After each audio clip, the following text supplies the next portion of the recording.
I'm going to talk about the basics, the very, very basics of using web analytics to improve your business. And to me, there's really only 4 steps you need to care about. And these go from the things you have to do the least to the things you have to do the most. So the thing you need to do the very least is first you need to choose a tool. So I'm looking at Google Analytics. This is a free tool. It's very easy to install. You can even use a tool called Google Tag Manager to install it and make it more powerful. So Google Analytics is really great. It has a lot of awesome stuff that it tracks. I use it all of the time for a lot of clients, big clients, people who have hundreds of thousands of people coming to their site every single day. They're using Google Analytics. To smaller sites like ours, then maybe only a few hundred people are visiting over the course of a week. So it's really great. Just choose that tool, pick something that fits your needs, your budget, whatever. Number 2, track goals that matter. So here I go into my goals and I have a couple goals. I actually have some goals that I've turned off. So I have the goals that are on, these sort of like top ones here. It's like our sales meetings booked, consultant submissions, like people are interested in being our consulting services. Are they filling out landing pages? Are they signing up for our workshop? We have a free workshop that people can register for. These things we want to know because these are important to our business. We want to track things that actually matter to our business and that will actually bring value, whether it's revenue or new customers or influence, just whatever it is, things that are super important that when people do it on the site, these actions, that they actually matter. So we want to improve those as much as we can. The next thing is sort of asking questions. And you want to ask questions of your data and say, hey, what's going on here? Do I need to optimize my site for mobile? What is my best marketing channel? What marketing channel do I need to spend less money in because I'm not getting a return? All these kind of questions, you need to be asking questions, and this is where analysis gets awesome. You need to do this a lot, and you need to talk to other people at your company, the CEO, the marketing director, the dev team, the fulfillment team. What's going on with them? What do they want to know that customers are doing, that customers care about? And so then you can go in and actually do the analytics and go in and actually dig it. And that takes us to number 4, the most important thing and the thing you're going to do all the time, which is segment your data. So we're going to look over here. I know my giant head is in the way, but if we go over and kind of pull this over to the right, we can kind of get rid of this. We can kind of see these different activities here, which are audience things. So if we want to say, hey, we want to determine how many people are coming from mobile and how are they doing. So we can click on mobile, maybe. So we click on mobile here. We go to devices, or better yet, we can just go to overview, just at the highest level, and just look at the actual data of what types of people are coming from mobile, desktop, or tablet, how many people we're getting from these different groups, and then how well are they converting. So we can actually look and pull this over here and actually see our conversions. We'll just look at all the goals at once and kind of see where are people converting. So in this case, over this short time period, almost all of our traffic is coming from desktop. We're getting a little bit of mobile and tablet, but they're not really converting at all. They're not doing any of the goals we care about. So it's really good to know. So we are business to business. Our company sells to other companies. We sell products to other companies. So we're not going to get a ton of traffic because we only need a few people to come there.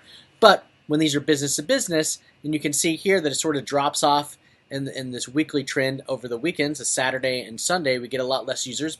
And it makes sense. People are on their desktop, they're at work, they're going in there, and then they're going to act when they're from their desktop computer.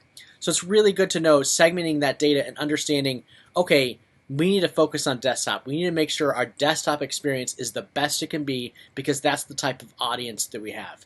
But you can do more than that. Of course, with the segmenting, you can go over not just audience, but you can go into things like acquisition and compare. So let's say, hey, let's go to your channels and let's see what channels are driving the most traffic recently. And we can say, hey, it's a lot of direct. There's also a lot of organic search. We have generic paid search as well. So paid search is maybe about generic topics is driving a fair amount of traffic. And then we have email and referral. And we can look at these two and go over here to the goals and kind of see who's been driving the most goals lately. It's kind of like the top 4 of direct through email, which is kind of interesting too because you can also see these gold conversion rates where you can kind of see, hey, email has a great conversion rate. less traffic, same amount of conversions as direct, but because there's less traffic, it's a higher conversion rate. And you can do a lot of other stuff too. We can even break this down and say, I want to do a secondary dimension, and then we'll bring in the device type from earlier. So device category. We can go in there and now see that broken down. So we could just look at, say, direct, our direct traffic, and see direct comes from desktop, mobile, and tablet. In fact, almost 92% of our traffic in this time period is from desktop. So that's really good to know. And then our conversion came from from those desktop users. And so very little traffic is coming from mobile and tablet when it's direct. So you can really break these down into different things. So you have the channel grouping, device categories, but all these different ways you can segment and slice and dice the data. You can add in these secondary dimensions of not just, things like device category, but we also do time. So let's look at time of day or, month. We can also even bring in our own custom data things. So we can do things like, what is the refer and separate exclusions that we've created. And we can also do things about how they got to the site and all these things. But basically what you want to do is, once you have your question, you need to be able to slice and dice your data to really see what matters. And this is really easy, basic statistics stuff. This is about like sums and averages, mean, things like that. So it's not complicated. It's not hard. It's stuff you work with business all the time when you're looking at this type of data now. But it's just getting comfortable with all the different options over here and using those specifically, starting with a question and then making sure you're tracking what matters. So that really, in a nutshell, is the basics of using web analytics to improve your business. Obviously, each one of these steps can go in great detail of how you track your site, the types of questions you ask, the way you report this data in segments. It all matters. But just getting started is actually pretty easy. I remember when I first started 10, 12 years ago, I just got in there and I had a question. And I said, hey, the question I had was, we're getting a lot of 404 traffic. What's happening? Where are they coming from? Where are they going on the site, and what's happening there? And then we found, the 404 traffic was going to these pages that were being broken every day because we were at a newspaper, and the pages were breaking because people would edit them the next day, and the old link had in the date. And unfortunately, when somebody edited it changed the new date, and the old link was breaking. So we learned a way to fix that. So that's a way analytics can help immediately and fix those kind of problems that you're having. So it's really about asking the right questions. So thanks so much, and please subscribe.